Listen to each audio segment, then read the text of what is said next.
Weight loss பண்ணும்போது பெரும்பாலானோர் பண்ணுற மிஸ்டேக்ஸை தான் வெயிட் லாஸ் மிஸ்டேக் சீரீஸ் அப்படின்னு நம்ம இந்த வாரம் ஃபுல்லாக பார்த்துட்டு இருக்கோம். ஸோ இன்றைக்கி நம்மளோட பார்ட் 5 லாஸ்ட் பார்ட்டில் நம்ம பார்க்க போகிறது. ஸோ நிறைய பேர் என்ன பண்ணுவாங்கன்னா அவங்க ஃப்ரெண்ட்ஸ் எல்லாருமே சேர்ந்து ஒரே டைமில் வெயிட் லாஸ் ஜேர்னி அப்படிங்கிறத ஸ்டார்ட் பண்ணியிருப்பாங்க. நானும் அவங்களும் ஒன்றா தான்ப்பா ஸ்டார்ட் பண்ணோம், அவங்களும் ஒரே மாதிரி எக்ஸசைஸ் தான் பண்ணுறாங்க, நானும் அதே எக்ஸசைஸ் தான் பண்ணுறேன், 2 பேரும் ஒரே மாதிரி டயட்டை தான் ஃபாலோ பண்ணுறோம். ஆனால் அவங்களுக்கெல்லாம் ஒரு மாதத்தில் இவ்வளோ வெயிட் குறைஞ்சிருச்சு, என்னோட வெயிட்டு ரொம்ப கம்மியாக தான் குறைஞ்சிருக்கு, இல்லை குறையவே இல்லை அப்படின்னு சொல்லிட்டு கம்பேர் பண்ணுவாங்க. ஸோ பெரிய தப்பு இது.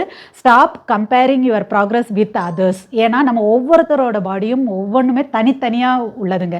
இண்டிவிஜுவலாக நம்ம உடம்புல உள்ள ஹார்மோன்ஸ் வேறு, நம்மளோட ஸ்ட்ரெஸ் லெவல் வேறு, நம்மளோட லைஃப் ஸ்டைலுங்கிறது வேறு, ஸோ நம்மளோட ஜெனட்டிக்கலி நம்மளோட பாடி எப்படி இருக்கும் ஷேப் அப்படிங்கிறது வேறு. ஸோ இப்படி நிறைய ரீசன்ஸ் இருக்குது. அப்படின்றனால ஜஸ்ட் நம்ம ஸ்டார்ட் பண்ணது ஒன்றா தான், ஒரே மாதிரி தான் ஃபாலோ பண்ணுறோம், உடனே ரிசல்ட்டும் ஒன்றா தான் வரணும் அப்படின்னு சொல்லிட்டு கம்பேர் பண்ணாதீங்க. அது அன்னெசரியாக உங்களை ஸ்ட்ரெஸ்ஸில் கொண்டு போய் விடும். அந்த ஸ்ட்ரெஸ்ஸை உங்களுக்கு திரும்பவும் உங்களோட வெயிட் லாஸில் கரெக்டான ரிசல்ட் தெரியாமல் திரும்பவும் வெயிட் கெயின் ஆகிறதுக்கு கூட காரணமாக இருக்கலாம்.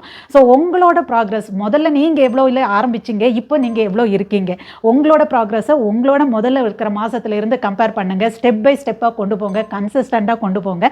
ஸோ அதுதான் உங்களுக்கு நல்ல ரிசல்ட் கிடைக்கும். So don't compare with others. இன்னொரு குட்டி டிப், இது வெயிட் லாஸுக்குன்னு மட்டும் இல்லை, நம்ம அடுத்தவங்க கூட கம்பேர் பண்ணுறதை எல்லா விஷயத்துலையுமே நிறுத்திட்டோம், நம்மளோட ப்ராக்ரஸை நம்ம இது மட்டும் பார்த்துக்கிட்டோம் அப்படின்னாலே நம்ம ஹாப்பியாகவும் இருப்போம். ஸோ நீங்களும் ஃபாலோ பண்ணி பாருங்கள். இதே மாதிரி நிறைய வீடியோஸ்க்கு என்னைய ஃபாலோ பண்ணுங்கள்.